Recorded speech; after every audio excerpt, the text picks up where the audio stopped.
दोस्तों नमस्कार, स्वागत है आप सभी का इस चैनल पर। दोस्तों देश भर के लाखों पेंशन भोगियों के लिए बहुत ही बड़ी खबर आ चुकी है।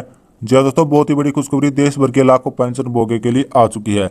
जी हाँ दोस्तों, government of India ministry of finance department of accessed charitable pension account office की तरफ से आज की डेट में यानी 1 मार्च 2024 की डेट में बहुत ही इंपॉर्टेंट सर्कुलर जारी कर दिया गया है।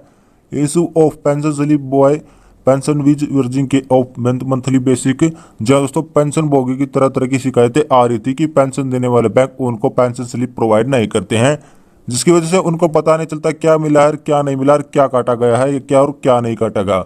उसी को देखते हुए दोस्तों यहाँ पर केंद्र सरकार की तरफ से इंपॉर्टेंट सर्कुलर देश भर के लाखों पेंशन भोगी के लिए जारी कर दिया गया है। दोस्तों इस सर्कुलर में बताया गया है कि कैसे आपकी पेंशन स्लिप जब जारी की जाएगी, पूरी खबर आपको दी जाएगी। उससे पहले आपसे निवेदन है कि वीडियो को अपनी तरफ से लाइक कर दीजिएगा, क्योंकि आपका एक लाइक हमारी मेहनत का फल होता है। साथ ही अगर चैनल पर पहली बार विजिट किया तो नीचे ब्लैक कलर के बटन को दबाकर चैनल को फ्री में सब्सक्राइब जरूर कर लीजिए। चलिए दोस्तों, यहाँ मैं आपको बता दूं कि पेंशन धारकों के लिए बहुत ही बड़ी खुशखबरी आ चुकी है। पेंशन भोगियों की मुराद पूरी हो चुकी है। जी हाँ दोस्तों, मैं आपको बता दूं कि यहाँ पर केंद्र सरकार ने सभी बैंकों से कहा कि जितने भी पेंशन डिसबर्सिंग बैंक है उनसे कहा कि पेंशन भोगी की पेंशन को क्रेडिट करने के बाद पेंशन स्लिप उनके रजिस्टर मोबाइल पेंशन भेजनी है। जी हाँ दोस्तों, रजिस्टर नंबर मोबाइल नंबर पर भेजनी है या उनको व्हाट्सएप के द्वारा भेजनी है या फिर ईमेल आईडी के द्वारा भेजनी है। तो इसी प्रकार दोस्तों पेंशन स्लिप आपकी पेंशन क्रेडिट होने के बाद आपके पहुंच जाएगी। ऐसे में दोस्तों कौन से फॉर्मेट होंगे, आपकी पेंशन स्लिप किस प्रकार से पेंशन स्लिप दिखाई देगी और उस पेंशन स्लिप में क्या क्या देखने को मिलेगा, क्या मैं आपको बताऊंगा। केंद्र सरकार की तरफ से पूरी जानकारी के साथ पेंशन स्लिप को भेजनी है। पूरी जानकारी उसमें होनी चाहिए, जो कौन कौन सी जानकारी उसमें होगी मैं आपको बताऊंगा। उससे पहले आपसे दोस्तों मैं यहाँ पर बता दूं कि केंद्र सरकार ने यहाँ पर पेंशन सीपीपी को लिस्ट दी है। सीपीपीसी जिन्होंने बताया नहीं था उसके बारे में बता दूंगा। दोस्तों सीपीपीसी क्या होती है, जी हाँ दोस्तों मैं आपको बता दूं कि जितने भी बैंक होते हैं तो उनको एक मैन सेंटर होता है जहाँ पे आपको पेंशन में रिलेटेड काम होते हैं, उसको सीपीसी कहा जाता है। जिससे बैंक ऑफ बड़ौदा, तो बैंक ऑफ बड़ौदा के बहुत सारे ब्रांच हैं, जो मैन ब्रांच होते हैं जहाँ पे पेंशन रिलेटेड काम होते हैं उसको सीपीसी कहा जाता है। जैसे मैं दोस्तों यहाँ पे आपको बता दूं कि सीपीसी की लिस्ट आ गई है। Axis bank Mumbai, bank of Baroda Gandhinagar, bank of India Nagpur, bank of Maharashtra Pune, Canara bank, bank central bank of India Mumbai यहाँ पर दी गई है।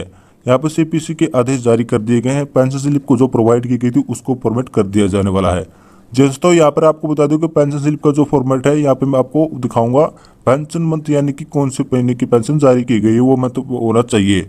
पीपीओ नंबर आपका होना चाहिए, पेंशन का भोगी का नाम होना चाहिए, ब्रांच कोड और उसका ब्रांच का नाम होना चाहिए, बैंक अकाउंट नंबर होना चाहिए, डेट ऑफ रिटायर होना चाहिए, name of family pension member को पेंशन भोगी तो उसका नाम होना चाहिए, date of birth of pension भोगी का death certificate, birth of pension slip होनी चाहिए, date of birth of family pension भोगी, अगर फैमिली पेंशन भोगी तो फैमिली पेंशन भोगी का डेट ऑफ बर्थ होना चाहिए। इसके साथ एड्रेस डिटेल होनी चाहिए, पीओ नंबर होना चाहिए, पैन नंबर होना चाहिए, आधार नंबर भी वेल होना चाहिए और पेंशन की टाइप यानी कि पेंशन कौन सी टाइप का है वो भी आपको पेंशन स्लिप में मेंशन करना होगा। और कैटेगरी क्या है, सिविल के डिफेंस में यहाँ पर पेंशन होनी चाहिए। इसके साथ साथ दोस्तों यहाँ पर सिटी ऑफ स्टेट और एड्रेस में भी होना चाहिए और पिन कोड और कंट्री का पेंशन स्लिप में होना चाहिए। इसके साथ दोस्तों इसमें साफ तौर पर बताया गया कि नेम ऑफ द नॉमिनी नाम पेंशन भी जितने भी शामिल हो उसका नाम होना चाहिए। पेंशन स्लिप में मैंने बताया कि contain amount estimated England के एस्टिमेट क्वार्टरली स्टार्ट कर दी जाती है। उसकी एड डेट क्या है, कंटेन एस्टिमेट की स्टडी क्या डेट पड़ती है वो मेंशन होना चाहिए। इसके साथ साथ लिपस्टिक उसकी एड होनी चाहिए, मेंशन होना चाहिए। लाइफ सर्टिफिकेट का सबमिशन डेट क्या है मेंशन होनी चाहिए। नेक्स्ट लाइफ सर्टिफिकेट कब सबमिट की जाएगी, क्या डेट है वो भी पेंशन स्लिप में होनी चाहिए। इसके साथ साथ NRS rate of family pension भोगी को बढ़ी हुई दर से पेंशन का भुगतान और कितना परसेंटेज के हिसाब से किया जाता है यहाँ पर मेंशन होना चाहिए। नॉर्मल और साधारण फैमिली पेंशन जो कौन सी रेट दी जाती है 30% फ्री और 30% का रेट होना चाहिए। इसके साथ ही इसमें start of enhance family pension बढ़ोतरी दर के फैमिली पेंशन का भुगतान कब से शुरू किया गया वो डेट यहाँ पे मेंशन करनी चाहिए। Start of date of ordinary pension का ऑर्डरिंग साधारण पेंशन और फैमिली पेंशन मिलकर यहाँ पर स्टार्ट कब की जाती है, स्टार्ट ऑफ पेंशन होनी चाहिए। इसके साथ साथ in date of enhance family pension बढ़ोतरी दर के फैमिली पेंशन कब मिलेगी उसका डेट भी मेंशन यहाँ होना चाहिए।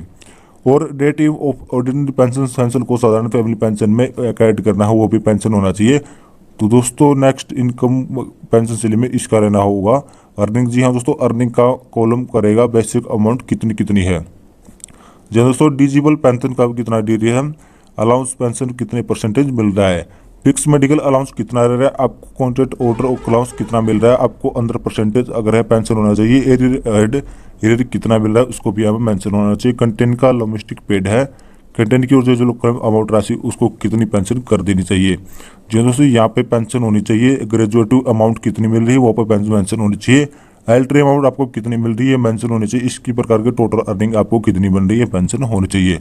दोस्तों यहाँ पर रिकवरी का एडिशनल का ऑप्शन है, रिकवरी ऑफ एक्सेस पेमेंट, अगर एक्सेस पेमेंट हुआ तो उसकी रिकवरी कितनी है यहाँ पर मैं आपको पेंशन करके बताऊंगा। टोटल कंटेंट इंस्टेंट अकाउंट कंटर की स्टार्टिंग कितनी है, कितनी कंटेंट बकाया है यहाँ पे मेंशन होनी चाहिए, इनकम टैक्स में कितनी आपकी राशि एडिशनल है यहाँ पे पेंशन होनी चाहिए। जी दोस्तों अगर कुछ रिकवरी है और उसको पेंशन मेंशन नहीं करो, टोटल डिस्काउंट कितनी हुई है वो मेंशन करके पेंशन स्लिप में पेंशन बुक को प्रोवाइड करनी है।